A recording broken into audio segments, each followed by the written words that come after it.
On this episode of Content Sessions, we talk about headshot photography and becoming a creative director. Hey, welcome to another episode of Content Sessions. I'm here today with Zlad, photographer, writer, art director.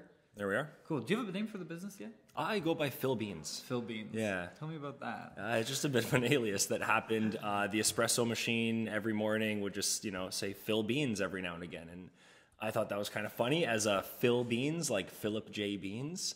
And it's a horrible pun, but it's this alias that's kind of grown in my community. And it's kind of fun. Nice. And you can find you online at Phil Beans? Phil Beans, yes, at phil.beans or philbeans.ca. Amazing. Yeah. That's super cool. Yeah. And then you just started kind of getting into this world fairly recently. I mean, I think you've always played in the space, but give us your 5-minute background. Yeah. So originally in the advertising world, I worked at a bunch of ad agencies. I worked for magazines as well. Had a variety of random startups in my life.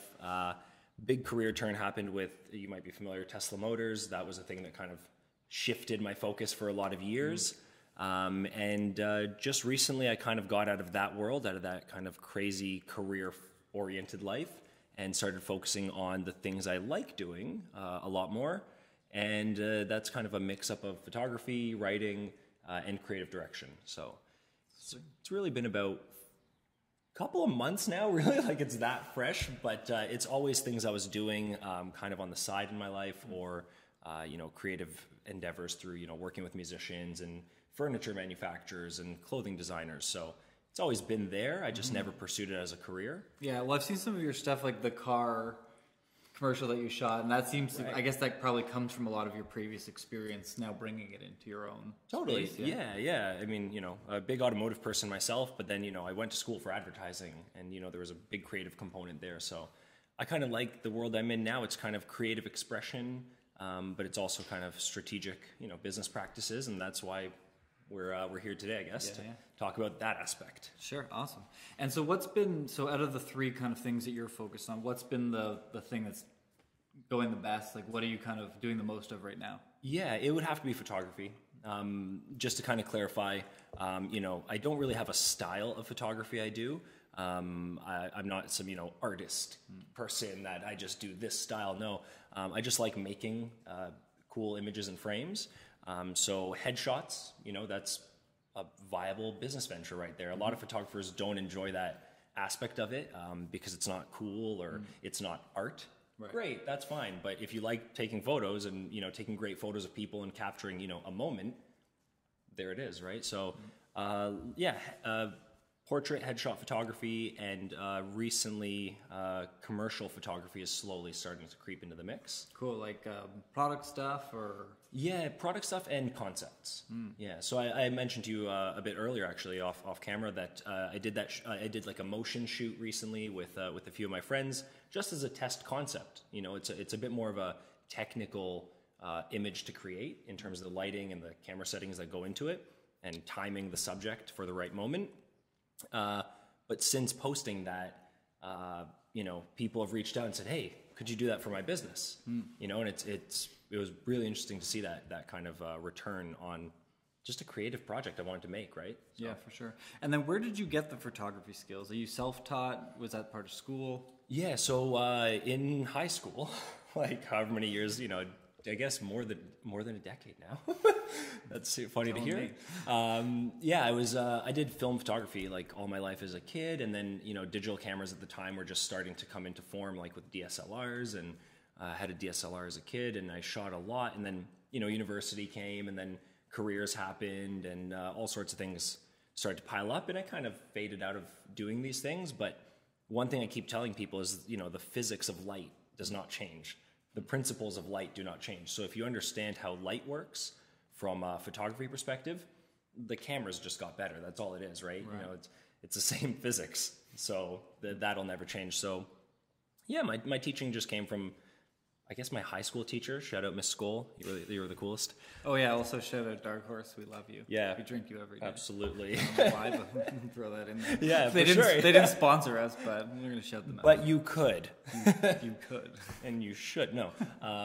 Yeah, so just, like I had that education, I guess through school, really, like if I think about it, because we're in a day today where there's a lot of people are photographers, and you can learn anything you want with the internet. We all have access to it. But I guess I was just fortunate I had it in my youth, and it was something I liked doing. I never thought it was cool. I just did it. Yeah. So, yeah. And then where do you get, like, from the creative side of it, like coming up with these concepts? Are you working solo? Are you kind of trying to partner up with some people to do it? Like, how are you playing with that right now? Yeah, that's a neat question as well. It's mostly just solo and whatever kind of models and people I can kind of pull into the shoot as I need. Everything's been just kind of done on my end. The inspiration for concepts and ideas comes from just cruising the net, cruising the World Wide Web. Instagram. Yeah, just going through Instagram, going through Pinterest, and seeing what other creatives are exploring and being like, oh, I want to accomplish that. Because again, I don't have a style of photography. I'm not an artist in any way, or at least I don't consider myself to be. So when I see like an editorial style, like, a Vogue fashion shoot, where the lighting is soft and feathered and like very technically done on the subject, I go, oh, I want to create that. That looks super cool to me. But there's a whole process into getting that lighting to be just so, and to getting that model to be in that position, and working with the camera angles, and what zoom are you going to have that shot on? Is it going to be tight or wide? Yeah. There's all these factors. So I just like cruising Pinterest, seeing what other creatives are doing, and something that resonates with me, I go, oh, I want to try to make that. And, obviously you take inspiration from people that are better than you, that are, I guess more accomplished. And that's kind of where it comes from. So I just like creating cool images and learning that way. Yeah. And do you fill the gaps like I do with YouTube? You just like, I don't know how to do this. Tons of YouTube. Like, people don't realize it's like, there's sometimes in life where someone's like, how do you know that? And it's like, the internet. Yeah. Like, it's parents are like that. My parents think I'm a genius because every time they have a technical problem, they're like, how do you do this? I'm sitting there on Google. How do you do this? Oh, just press this button and that button. Like, it's really funny. No, to this, I'll throw back really far. Like, I managed a few musicians when I was in my youth. And I reached out to a few of my friends after I heard their music. I was in, I think, first year university. And I was like, hey, I'd love to like support you guys. Like, what can we do? And they're like, yeah, let's have a coffee and like see what we can do with each other. Like, we didn't know what we were doing. They were kids. I was a kid. We got together and I just came to them with this structured day. I had like, kind of like meeting minutes to follow and like all these things that we need to address if they're going to be a, commercially viable product as a band. And people are like, how'd you like get into that? I was like, Google. I literally Googled how to manage a band. Right. And I just found tons of websites and services being like, oh, you need like a press kit, you need branding, you need this, you need blog, like all these factors. And I just aggregated all them and, or consolidated all of them into one thing and then executed. Yeah. That's a funny thing. I talk to a lot of people that are starting a business with I think you've got like a really good blend of experience from shit you've done before that kind of like lays to like, okay, just go figure it out. Yeah. But I get asked all the time about like, how do you start a business? I'm like, just do more Googling than the other person because they're too lazy and they'll pay you to do it and then just make it work, right? Yeah. It's funny how that works. All the information's there. Like, it's right there, you know? I mean, you can learn organic chemistry if you wanted through the internet. I wouldn't want to, even in textbook form, but yeah, it's all there. So photography, it's just learn. I finished chemistry with a 62. Did you? No, 52. No way. In high school. That was my only science I ever took. It was never going to happen again. Right, yeah. It wasn't my strong suit. I love the sciences, but it was just not my strong suit of study. Yeah. All right, so let's talk about where you're trying to go with it. I mean, I think early stage, there's like, I don't know, wherever the tide takes you a little bit, but like if you were king for a day and you were to take the focus of a business, where is that? Like, where are you at with it? Oh, that's interesting. So the two things I'm, trying to really hone in on is the photography aspect. Writing is there as well, but I really love creative direction from an advertising perspective, right? That is the world that I really enjoy a lot. Again, there's creative expression and there's, targeted business practices. Where is that consumer? How does that consumer think and behave? Those sort of things. where would I see the business going if I was kind of king for the day and could just push it in any direction? It would be, creating really empowering and memorable advertisements for brands that I like. That's one big thing I tell people all the time. Like, don't find a job just anywhere. Work for things or people or things you like. So important. I can't think I've ever taken a job of a place I didn't want to work. That's just not a winning formula for anything. So, yeah. I mean, I've done shitty jobs, right? Yeah. But I go to places I like, and I'm like, hey, I think you guys do a cool thing. I like that thing. You like that thing. Can I work here? Yeah. And you have to knock on a ton of doors with that approach. But eventually, you land at a place like Monocle Magazine, which is one of my favorite magazines growing up. We got sidetracked a little there.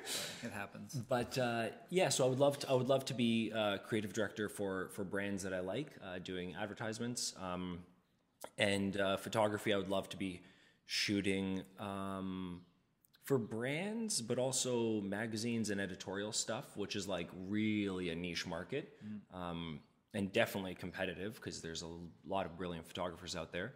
But that's the two places I'd love to eventually, reach. Are you thinking about that as like the one-man team, like the guy that comes in, or are you thinking about like building out a team eventually, or? Yeah, I mean, it'd be great to have a team at some point. I have a lot of people in my networks that are kind of satellite kind of affiliates, or I could say. And once I'm more established, kind of like you guys here, social media house, working together more and more. But I'm still, in terms of creative direction, I'm still at a point where I have a few small ad concepts that I've been working on / putting out. And once those come together, that portfolio will be a bit more locked down. At the moment, it's kind of open, photography, writing, everything is really out there, but creative direction, branding, stuff like that is still kind of on my side plate, right. Still packaging that up. And then once I'm ready, then it'll be a matter of reaching out to people like yourself and other friends I have with agencies and stuff, and just seeing how I can kind of work with Phil Beans to work with Social Media House, or, XYZ, my other friends and their businesses. So yeah. Got it. Okay. Yeah. And so let's talk about, in terms of kind of starting from where we are, like how are we growing it? How are you growing the business right now? Like, what are you doing for marketing, if anything? Yeah. It's such a funny thing to market because there's so many photographers out there, and there's also a lot of picture takers out there, and it's kind of, how do you differentiate yourself in all the noise? My marketing is really just, Instagram. That's where we are these days. Social media house. That's where the dollars go. Yeah. I've done a variety of outreach on, for example, I do headshots, right? So there's corporate headshots and there's creative headshots for actors, writers, journalists, whatever. Yeah. Just kind of message those groups, find those acting groups in Toronto through Facebook and say, hey guys, quick self-promotion here.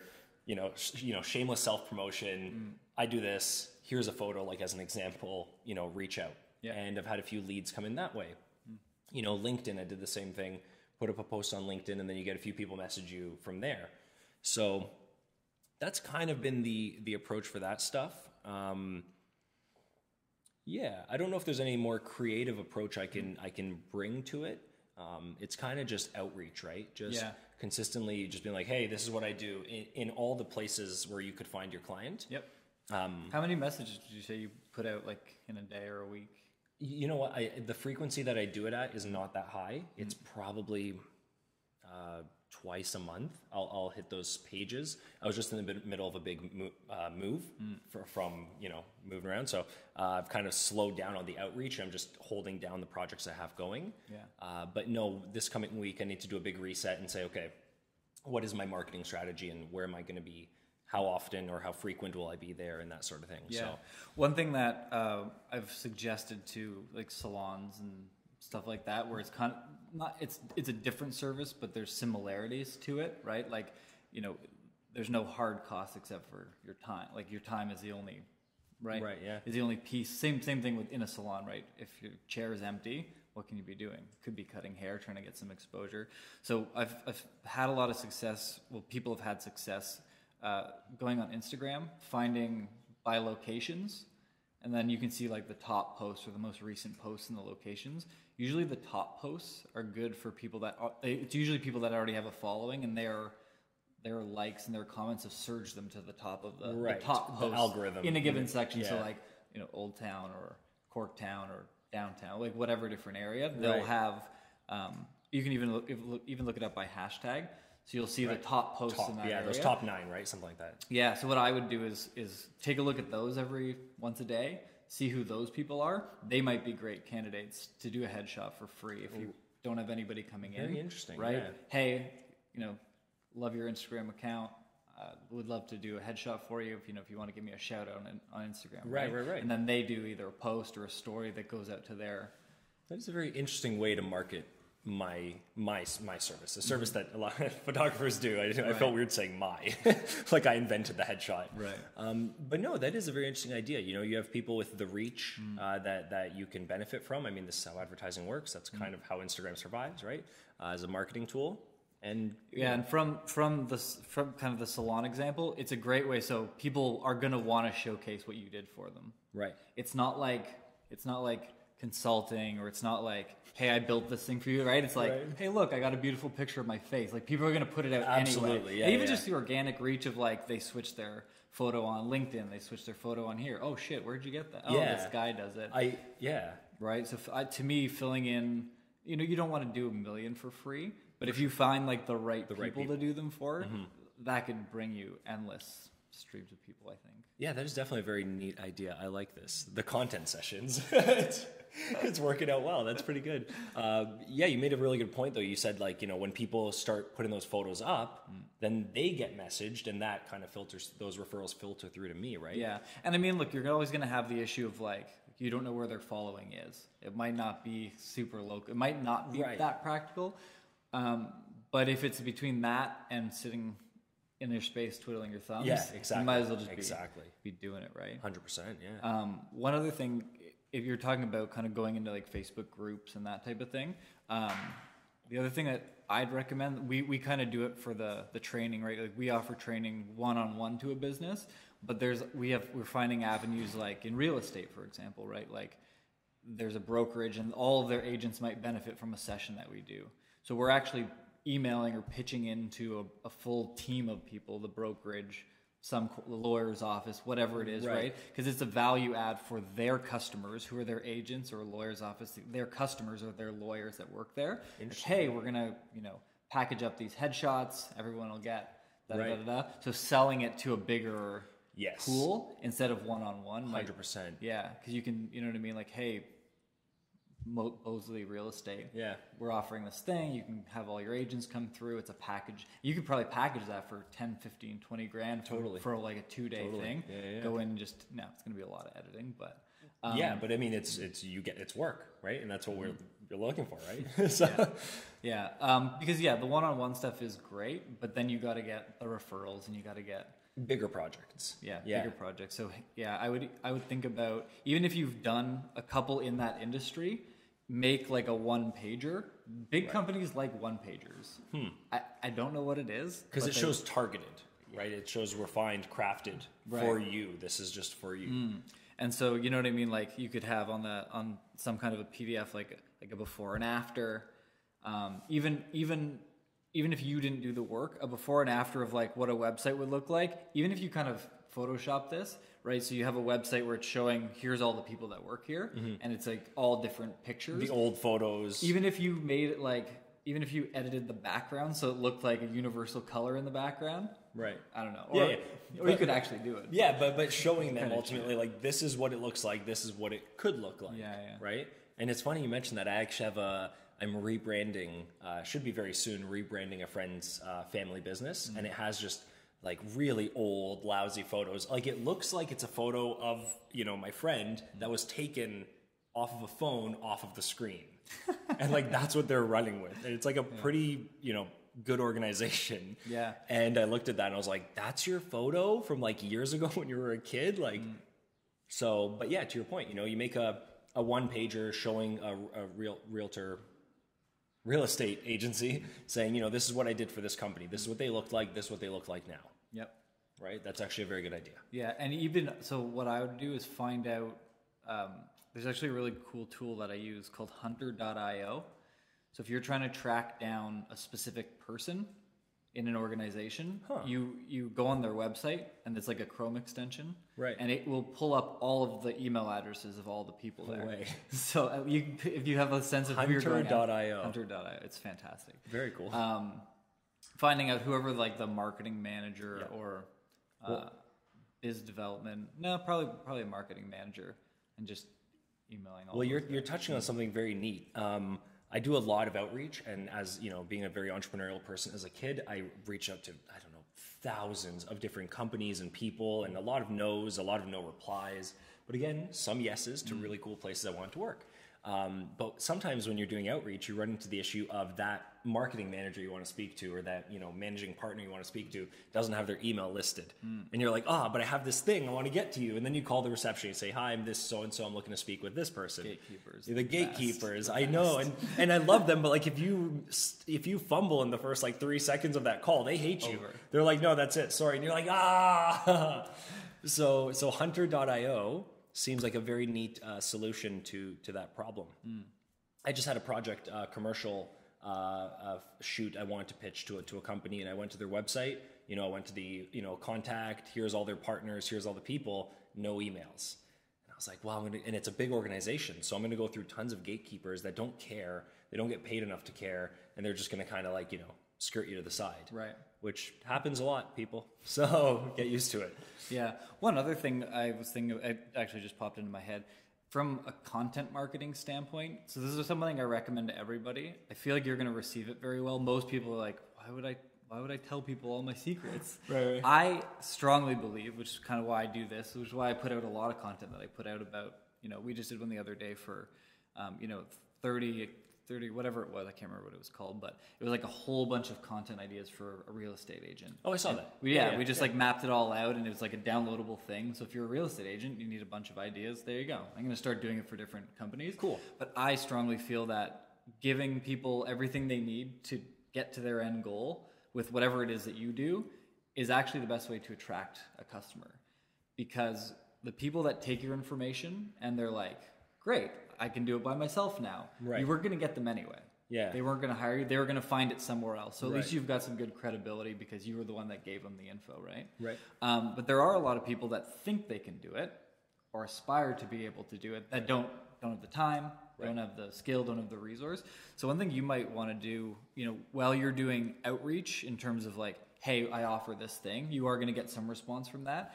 But from a content marketing standpoint, you might actually want to shoot or do like maybe a blog post with pictures of like how to take the perfect headshot with your iPhone. Right. And like go step by step, make sure this setting on your phone and make sure you're doing it at this angle and make sure this and that about lighting. Absolutely. And actually publish a piece on your website about how they can do it themselves at home. So it's very interesting that you mentioned that. That's like tutorials, right? That's kind of where it all is on the YouTubes. On the YouTube. But the interesting thing about the product that I have is that with an iPhone, you can definitely make a great photo with phones today. That's no doubt. But when you're looking at like a studio shot headshot versus an iPhone shot, there is that difference. Sure. But yeah. Well, and I think I'm thinking about it like this, right? So you might be able to get a decent shot, and so I go and I do the whole thing, and I'm like, cool, this is good. And you're gonna get some people that'll post it, and they'll be good. They're never gonna communicate with you anyway. Yeah, they'll just love you because you told them. Because you gave them, But there are going to be people that try and do it, and if you gave them all the information, the key to content marketing is the result of it or the solution to their problem can't be you. It can result in it being you, right? But you can't say here's like 9 out of 10 steps. Oh, but you have to buy this piece for me to actually make all these things work. Right. So making a standalone piece, because I think you're going to get people that try and set it up, get fed up, then they're like, okay, maybe I'll give him a call. Yeah. Maybe they do get the perfect one, and then 3 months down the road they try and have it printed, and they're like, crap, this isn't good enough quality to get printed. Who is that guy? Right. So I think it's giving people the content in as easy and consumable a format as possible, which to me is doing it with your iPhone. Yeah. Not everyone has a DSLR. Not everybody's set up that way with a tripod, whatever. Because that's, from the content marketing standpoint, that's a path where there's a lot of friction. And when as soon as they say, oh, get your DSLR, change this setting, they're like, I don't even have that camera. I'm right. out. Yeah, so if you do it for a mass audience, that can actually potentially do what you're kind of giving them to do. Kind of, yeah. Initially, I was a little hesitant about the idea, but you kind of wrapped it up nicely in the last thing you said there, where, you know, they can try to do the shot, and they might even get the shot and say, oh, hey, Phil Beans, thank you for the, you know, that PDF on the perfect headshot with an iPhone.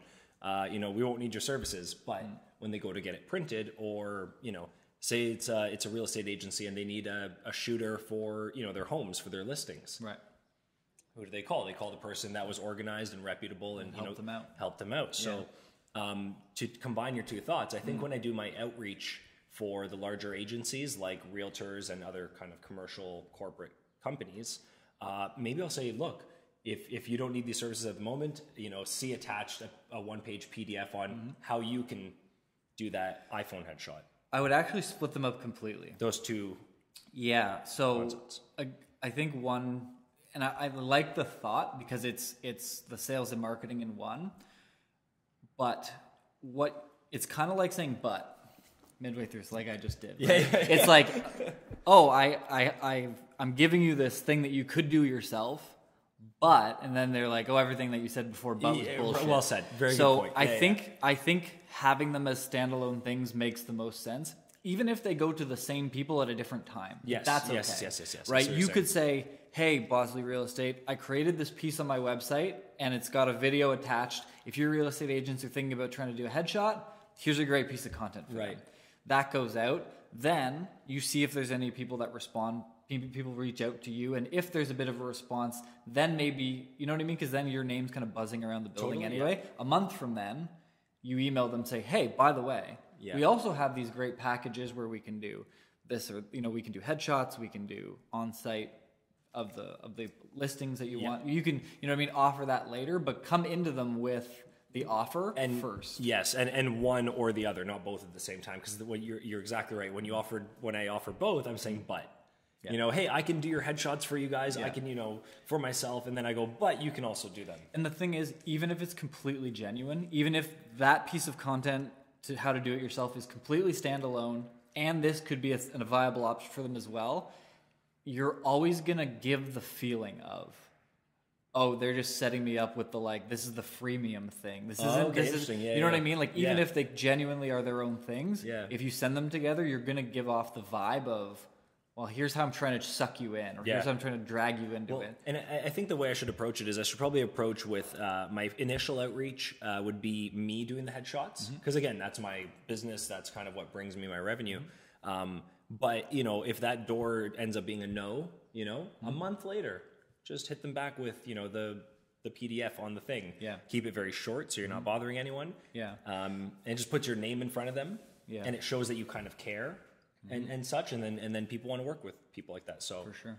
Yeah. Yeah, it's good. And then one thing you should do if you do make that content is, like, so I think there's a difference between, hey, brokerage, we offer this as a service, your agents would appreciate it, because then it's a business decision for their internal staff, but maybe to the agents themselves, like, they live in a lot of Facebook groups, they live in a lot of places online, even just hitting up those groups with the, like, hey guys, you thinking about getting headshot? Like, here's how to do it. Because I think even just sending that out as a standalone piece to agents or to whatever the industry, it doesn't really matter.